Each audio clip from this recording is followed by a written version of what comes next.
Hey guys, it's Alicia with WTI. If you're looking to upgrade the chain on your motorcycle, I want to show you this one from EK Motorsports.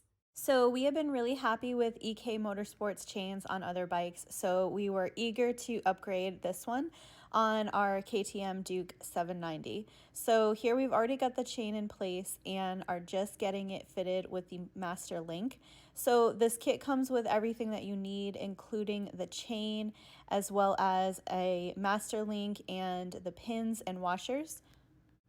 So we used a chain brake tool to take the old one off and also to install the new one. So it went on really easily and everything is running super smooth. It is a great fit and we are really happy with it. These chains are known for their durability as well as their smooth ride and the fact that they are really lightweight.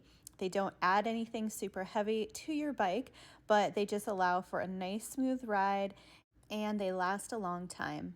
So that is why we are really happy with this chain, and that's my point of view.